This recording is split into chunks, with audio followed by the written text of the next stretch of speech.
ಚಾಮುಂಡೇಶ್ವರಿ ಅಮ್ಮನವರ ಜನನದ ಕಥೆ. ಪುರಾತನ ಕಾಲದಲ್ಲಿ ಭೂಮಿಯ ಮೇಲೆ ಧರ್ಮ ಮತ್ತು ಅಧರ್ಮದ ನಡುವೆ ನಡೆಯುತ್ತಿದ್ದ ಯುದ್ಧಗಳು ಅತಿ ಭೀಕರವಾಗಿದ್ದವು. ದೇವತೆಗಳು ಸದಾ ಧರ್ಮದ ಪಾಲನೆಗಾಗಿ ಹೋರಾಡುತ್ತಿದ್ದರೆ, ಅಸುರರು ತಮ್ಮ ಬಲ ಮತ್ತು ಅಹಂಕಾರದಿಂದ ಲೋಕವನ್ನು ಆಳಲು ಯತ್ನಿಸುತ್ತಿದ್ದರು. ಅಂತಹ ಕಾಲದಲ್ಲಿಯೇ ಒಂದು ಭೀಕರ ಅಸುರನ ಜನನವಾಯಿತು. ಅವನ ಹೆಸರು ಮಹಿಷಾಸುರ. ಮಹಿಷಾಸುರನ ಉದಯ.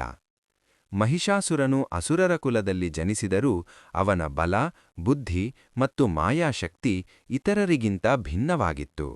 ಬಾಲ್ಯದಲ್ಲಿಯೇ ಅವನು ಶೂರನಾಗಿದ್ದು, ಯುದ್ಧದಲ್ಲಿ ಯಾರಿಗೂ ಸಿಗದಷ್ಟು ಸಾಮರ್ಥ್ಯ ಹೊಂದಿದ್ದನು. ಆದರೆ ಅವನೊಳಗೆ ಒಂದು ದೊಡ್ಡ ದೋಷವಿತ್ತು: ಅಹಂಕಾರ.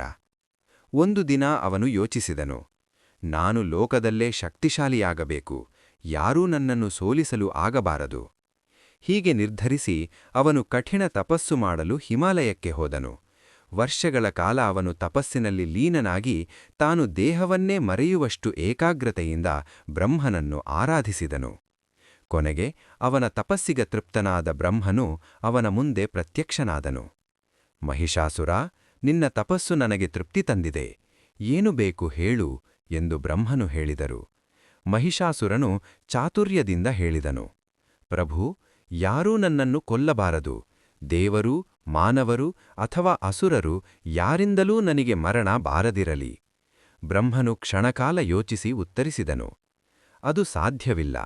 ಜನನ ಹೊಂದಿದ ಪ್ರತಿಯೊಬ್ಬರೂ ಮರಣವನ್ನು ಅನುಭವಿಸಲೇಬೇಕು. ಆದರೆ ನಾನು ನಿನಗೊಂದು ವರ ಕೊಡುತ್ತೇನೆ. ನನ್ನನ್ನು ಒಬ್ಬ ಮಹಿಳೆಯೇ ಮಾತ್ರ ಸಂಹರಿಸಬಲ್ಲಳು. ಮಹಿಷಾಸುರನು ನಗುತ್ತಾ ಹೇಳಿದನು, ಮಹಿಳೆಯ? ಅದು ಅಸಾಧ್ಯ. ನಾನು ಆ ವರವನ್ನು ಒಪ್ಪುತ್ತೇನೆ. ಹೀಗೆ ಅವನು ತನ್ನ ಅಹಂಕಾರದಿಂದಲೇ ತನ್ನ ಅಂತ್ಯದ ಬೀಜ ಬಿತ್ತಿದನು. ದೇವತೆಗಳ ಸಂಕಟ. ವರವನ್ನು ಪಡೆದ ನಂತರ ಮಹಿಷಾಸುರನು ತನ್ನ ಬಲವನ್ನು ದುರುಪಯೋಗಪಡಿಸಿಕೊಳ್ಳಲು ಪ್ರಾರಂಭಿಸಿದನು. ಅವನು ದೇವಲೋಕದ ಮೇಲೆ ದಾಳಿ ಮಾಡಿ ದೇವತೆಗಳನ್ನು ಸೋಲಿಸಿದನು. ಇಂದ್ರನು ತನ್ನ ಸಿಂಹಾಸನವನ್ನು ಕಳೆದುಕೊಂಡನು. ದೇವತೆಗಳು ಭಯದಿಂದ ಓಡಿಹೋದರು. ಭೂಮಿಯ ಮೇಲೂ ಮಹಿಷಾಸುರನ ದೌರ್ಜನ್ಯ ಹೆಚ್ಚಾಯಿತು. ಯಜ್ಞಗಳು ನಿಂತವು, ಧರ್ಮ ಕುಸಿತವಾಯಿತು. ಜನರು ಭೀತಿಯಿಂದ ಬದುಕಲಾಗದೆ ಅಳುತ್ತಿದ್ದರು. ಕೊನೆಗೆ ಎಲ್ಲಾ ದೇವತೆಗಳು ಸೇರಿ ಬ್ರಹ್ಮ, ವಿಷ್ಣು ಮತ್ತು ಮಹೇಶ್ವರರ ಬಳಿ ಹೋದರು. ಇಂದ್ರನು ಬೇಸರದಿಂದ ಹೇಳಿದನು, ಪ್ರಭುಗಳೇ, ಮಹಿಷಾಸುರನಿಂದ ನಾವು ಸೋತಿದ್ದೇವೆ. ನಾವು ಅವನನ್ನು ಎದುರಿಸಲು ಸಾಧ್ಯವಿಲ್ಲ. ನಮ್ಮನ್ನು ರಕ್ಷಿಸಿ. ವಿಷ್ಣುನು ಶಾಂತವಾಗಿ ಹೇಳಿದನು, ಅವನಿಗೆ ಸಿಕ್ಕಿರುವ ವರವನ್ನು ನೆನಪಿಸಿಕೊಳ್ಳಿ. ಒಬ್ಬ ಮಹಿಳೆಯೇ ಅವನನ್ನು ಸಂಹರಿಸಬಲ್ಲಳು. ಶಿವನು ಗಂಭೀರವಾಗಿ ಹೇಳಿದರು, ಹಾಗಾದರೆ ನಾವೊಂದು ಮಹಾಶಕ್ತಿಯನ್ನು ಸೃಷ್ಟಿಸಬೇಕು, ಎಲ್ಲಾ ಶಕ್ತಿಗಳ ಸಂಯೋಗವಾಗಿರುವ ದೇವಿಯನ್ನು.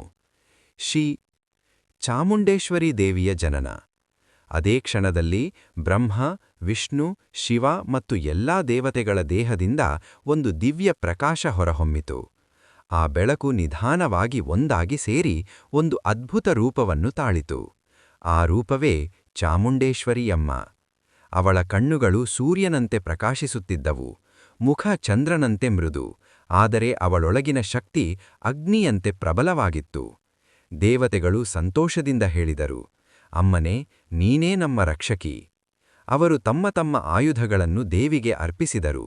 ಶಿವನು ತನ್ನ ತ್ರಿಶೂಲವನ್ನು ನೀಡಿದನು, ವಿಷ್ಣುನು ತನ್ನ ಸುದರ್ಶನ ಚಕ್ರವನ್ನು ಕೊಟ್ಟನು, ಇಂದ್ರನು ವಜ್ರಾಯುಧವನ್ನು ನೀಡಿದನು, ವಾಯುದೇವನು ವೇಗವನ್ನು ಕೊಟ್ಟನು, ಅಗ್ನಿದೇವನು ಜ್ವಾಲೆಯ ಶಕ್ತಿಯನ್ನು ನೀಡಿದನು. ಹೀಗೆ ದೇವಿಯು ಎಲ್ಲಾ ಶಕ್ತಿಗಳ ಸಂಕಲನವಾಗಿ ರೂಪುಗೊಂಡಳು. ಅವಳು ಸಿಂಹವನ್ನು ತನ್ನ ವಾಹನವಾಗಿ ಆರಿಸಿಕೊಂಡಳು. ಅದು ಧೈರ್ಯ ಮತ್ತು ಶೌರ್ಯದ ಸಂಕೇತ. ಯುದ್ಧಕ್ಕೆ ಸಿದ್ಧತೆ.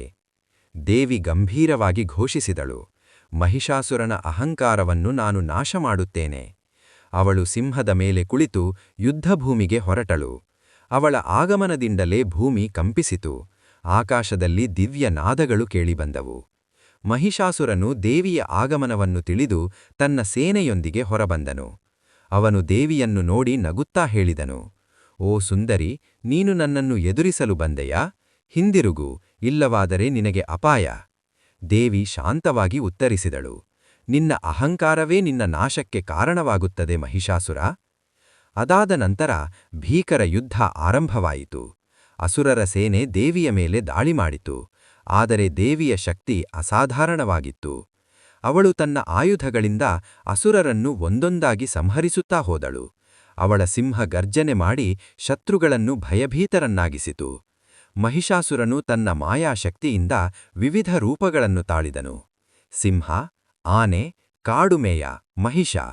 ಆದರೆ ದೇವಿಯ ಶಕ್ತಿಗೆ ಅವನು ಸರಿಸಾಟಿಯಾಗಲಿಲ್ಲ. ಕೊನೆಗೆ ಅವನು ತನ್ನ ಮೂಲ ರೂಪವಾದ ಮಹಿಷ ರೂಪದಲ್ಲಿ ಯುದ್ಧ ಮುಂದುವರಿಸಿದನು.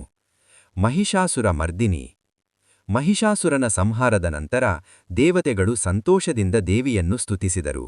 ಜಯ ಚಾಮುಂಡೇಶ್ವರಿ, ಜಯ ಮಹಿಷಾಸುರ ಮರ್ದಿನಿ. ಭೂಮಿಯ ಮೇಲೆ ಮತ್ತೆ ಶಾಂತಿ ನೆಲೆಗೊಂಡಿತು. ಧರ್ಮ ಪುನಃಸ್ಥಾಪಿತವಾಯಿತು. ಮೈಸೂರು ಚಾಮುಂಡಿ ಬೆಟ್ಟ. ಇಂದಿಗೂ ಕರ್ನಾಟಕದ ಮೈಸೂರು ನಗರದಲ್ಲಿರುವ ಚಾಮುಂಡೇಶ್ವರಿ ದೇವಿಯ ದೇವಸ್ಥಾನ ಇದೆ. ಸಾವಿರಾರು ಭಕ್ತರು ಪ್ರತಿದಿನ ಅಲ್ಲಿಗೆ ಹೋಗಿ ದೇವಿಯ ಆಶೀರ್ವಾದ ಪಡೆಯುತ್ತಾರೆ. ಜನರು ನಂಬುತ್ತಾರೆ, ಚಾಮುಂಡೇಶ್ವರಿ ಅಮ್ಮನನ್ನು ಭಕ್ತಿಯಿಂದ ಪೂಜಿಸಿದರೆ ಎಲ್ಲಾ ಕಷ್ಟಗಳು ದೂರವಾಗುತ್ತವೆ. ಕಥೆಯ ಸಾರಾಂಶ.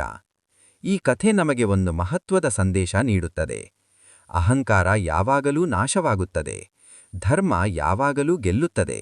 ಶಕ್ತಿ ಮತ್ತು ಧೈರ್ಯ ಹೊಂದಿದವರು ಅನ್ಯಾಯವನ್ನು ಸೋಲಿಸಬಲ್ಲರು.